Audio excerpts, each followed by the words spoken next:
Bonjour à toutes et à tous. Bien conscient que le thème du jour ne soit pas très populaire, nous allons parler des fractions algébriques et plus particulièrement des opérations que nous pouvons leur appliquer. Si les fractions ne sont pas souvent aimées, c'est parce que les règles qui les concernent sont souvent trop peu maîtrisées ou incomprises. Nous allons donc les repasser en revue dans cette vidéo.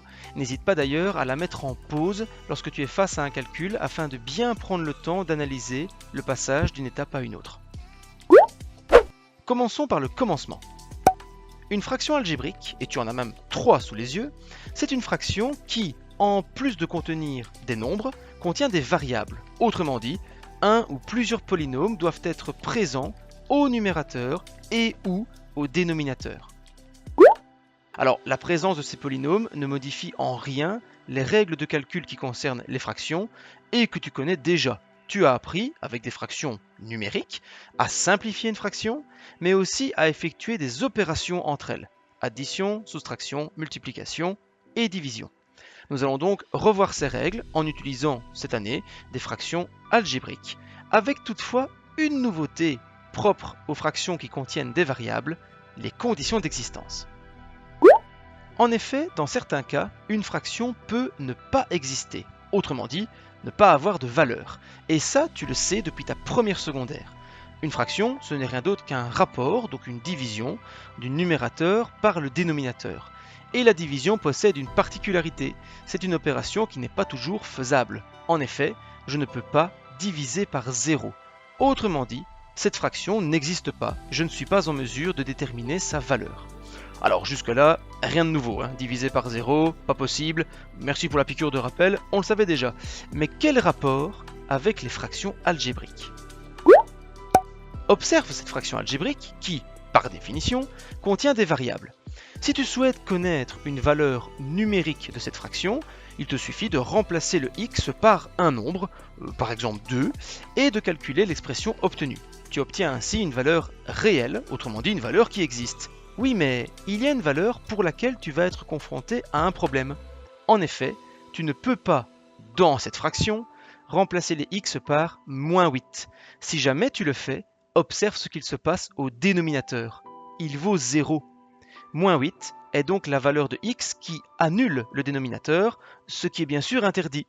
La condition d'existence de cette fraction, autrement dit ce qu'il faut absolument respecter pour que cette fraction existe, c'est que x ne soit jamais égal à moins 8. Ce qui se note, CE pour condition existence, x doit être différent de moins 8. Tu l'auras compris, poser les conditions d'existence d'une fraction algébrique, c'est rechercher là où les valeurs que la variable ne pourra jamais prendre, et ces valeurs sont celles qui annulent le dénominateur. Afin d'être certain que cela soit bien clair, observe les exemples suivants et n'hésite pas à faire des pauses sur la vidéo si tu en as besoin. Voici une fraction dont nous allons rechercher la condition d'existence, autrement dit, la valeur par laquelle la variable ne peut pas être remplacée. Je te rappelle la logique, le dénominateur ne peut pas être nul. Il nous reste à trouver la valeur de x qui vérifie cette inégalité. Tu es face à une expression du premier degré, il faut donc isoler la variable, ce qui nous permet d'affirmer que x doit être différent de 6. En effet, si jamais le x est remplacé par 6 dans cette fraction, le dénominateur pourrait valoir 0, ce qui n'est bien sûr pas autorisé. Voici un autre exemple avec un coefficient devant le x cette fois-ci. Les plus rapides en calcul mental auront trouvé que x ne peut pas valoir 5, car cette valeur annulerait le dénominateur. Pour le rédiger correctement, nous commençons par écrire le critère de base. Le dénominateur ne peut pas être nul. Il nous reste ensuite à isoler le x pour trouver la condition d'existence de la fraction. Voici un dernier exemple dans lequel la condition d'existence interdira un nombre qui n'est pas un nombre entier. N'oublie pas, après avoir écrit la condition de départ et isolé la variable, de simplifier au maximum la fraction obtenue. Alors dans certains cas, le dénominateur peut être d'un degré supérieur à 1. Voici une fraction qui nous confronte à un dénominateur du second degré.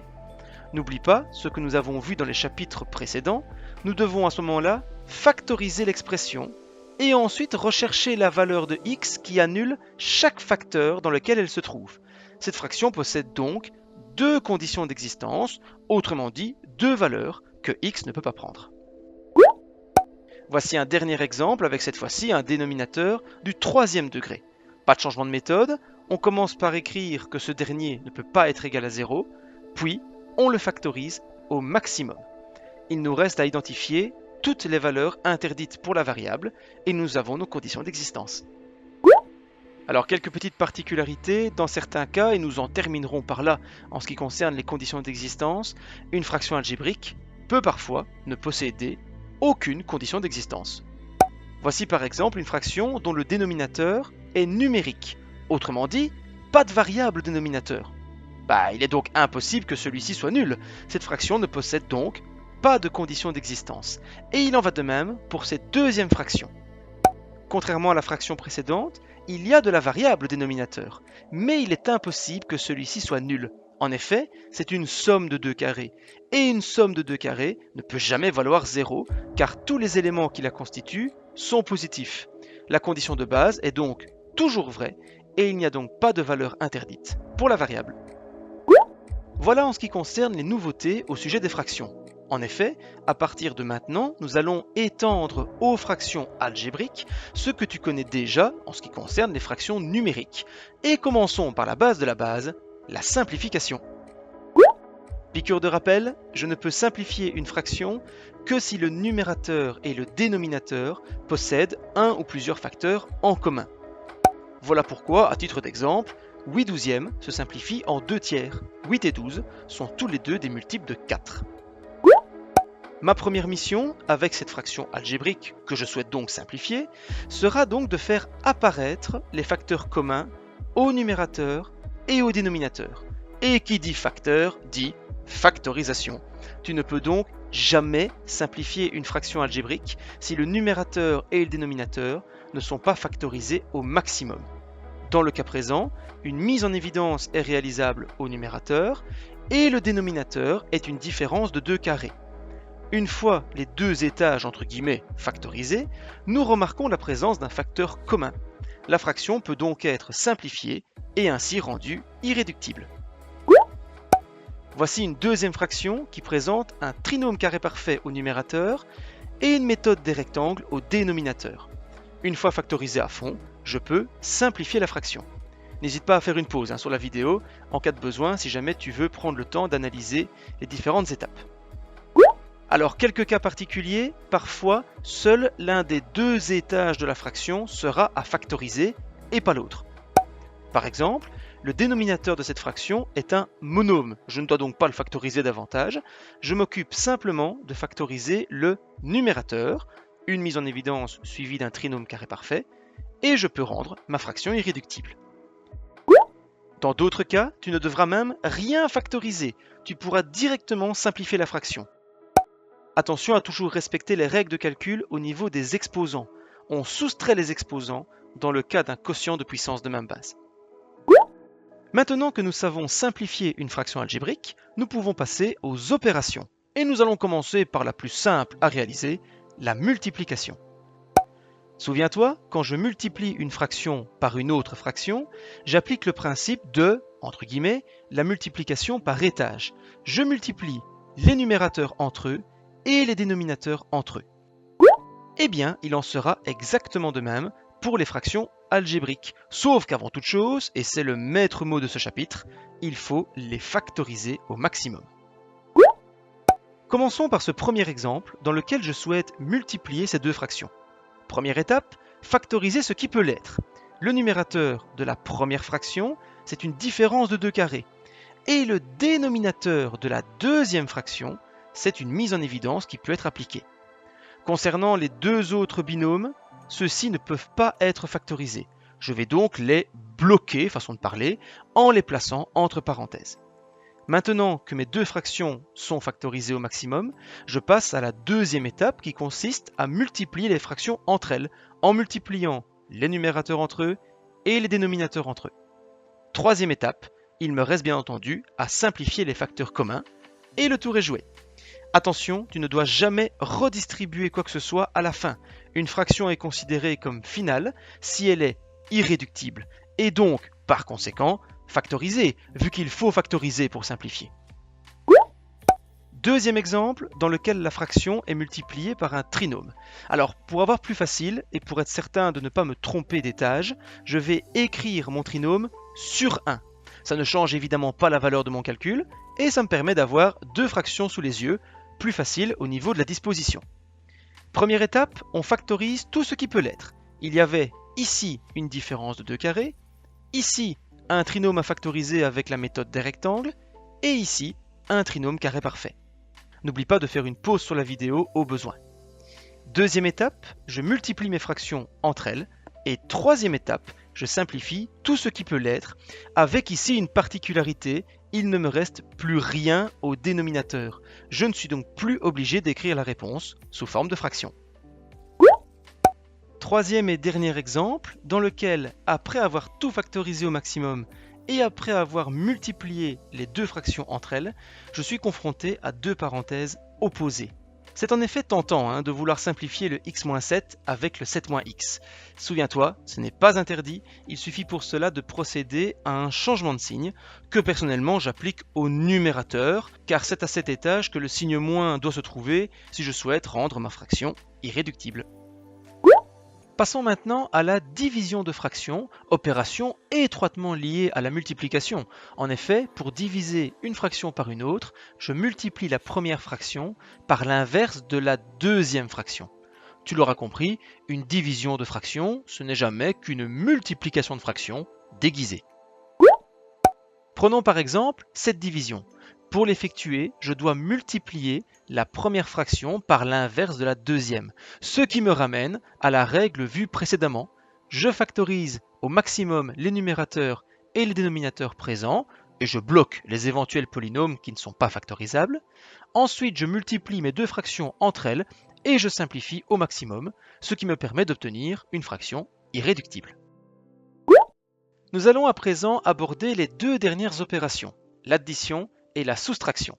Point positif, c'est la même règle pour les deux opérations. Point négatif, c'est plus long à effectuer que la multiplication et la division. Et ce pour une raison, il faut faire une mise au même dénominateur. Souviens-toi, si je souhaite additionner ces deux fractions, je dois les mettre au même dénominateur. Une mise au même dénominateur, ça consiste à multiplier par une même quantité les deux étages des fractions présentes, afin de faire en sorte que les dénominateurs soient les mêmes. D'ailleurs, dans certains cas, tu devras peut-être modifier un seul dénominateur sur les deux. Une fois la mise au même dénominateur effectuée, j'additionne les numérateurs en conservant le dénominateur. Des 24e plus des 24e, ça reste des 24e. Et il en va de même si jamais j'avais une soustraction. N'oublie jamais de vérifier que la fraction obtenue est bien irréductible. Avec des fractions algébriques, le raisonnement est le même, si ce n'est qu'on garde notre réflexe de factorisation. Dans l'exemple que voici, nous avons de la chance, aucun étage n'est factorisable. Ce sont des monômes ou bien un binôme non factorisable. Je vais donc bloquer ce dernier. Je dois maintenant me poser une question fondamentale. Par quoi dois-je multiplier mes fractions pour qu'elles aient le même dénominateur? Dans ce cas-ci, si je multiplie les termes de la première fraction par 3, et ceux de la deuxième fraction par 5x, mes dénominateurs seront égaux. Et je pourrai donc, in fine, additionner mes fractions. N'oublie pas d'appliquer à chaque numérateur la modification appliquée à leur dénominateur respectif. Maintenant que les fractions sont mises au même dénominateur, je peux les additionner. Il me reste à réduire le nouveau numérateur obtenu. Dans ce cas-ci, je distribue le 3 sur la parenthèse et je réduis ensuite les termes semblables. Alors j'ai de la chance, la fraction finale n'est pas simplifiable. En effet, le binôme au numérateur n'est pas factorisable, aucune chance donc de le simplifier avec le monôme présent en dessous. Autre exemple, avec cette fois-ci certains binômes qui sont factorisables. Je dois donc, avant de réfléchir à la mise au même dénominateur, factoriser tout ce qui est factorisable et bloquer tout ce qui ne l'est pas. Je dois ensuite compléter les dénominateurs pour qu'ils soient égaux. Mais attention, nous jouons maintenant avec des binômes. Retiens bien ce principe. Tu ne peux jamais compléter un dénominateur en lui ajoutant, entre guillemets, un morceau de binôme. Si un binôme se trouve sur un dénominateur, mais pas sur l'autre, nous devons l'ajouter complètement là où il est manquant. indépendamment de ce qui s'y trouve déjà. N'oublie pas de compléter le numérateur de la même manière pour réussir la mise au même dénominateur. Je peux donc maintenant fusionner mes deux fractions en conservant ce dénominateur commun. Attention à la règle de la photo de classe, les petits devant, les grands derrière, je place donc le monôme devant le binôme. Il me reste à m'occuper de mon numérateur, toujours la même logique, suppression des parenthèses, réduction des termes semblables et si possible, simplification de la fraction finale. Impossible ici, car le trinôme au numérateur n'est pas factorisable. J'attire ton attention sur le changement de signe qui a été effectué sur ce qui était le numérateur de la deuxième fraction et que les élèves ont souvent tendance à oublier. Le moins qui séparait mes fractions, avant que je les fusionne, a eu un effet sur tous les termes obtenus après avoir distribué le x sur le binôme qui était présent au numérateur de la deuxième fraction. N'oublie donc pas de changer les signes lorsqu'un moins se trouve devant une fraction.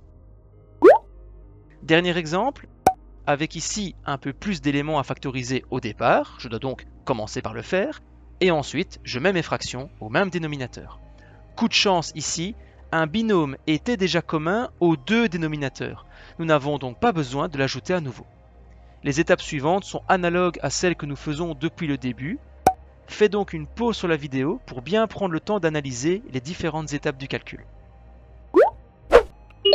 Tu l'auras compris, les manipulations algébriques sont nombreuses dans ce chapitre. Factorisation, mise au même dénominateur, simplification. Il est donc important de travailler par écrit et de refaire un max d'exercices pour bien maîtriser l'ensemble des techniques que nous avons vues. Courage, travaille bien et à bientôt pour de nouvelles explications.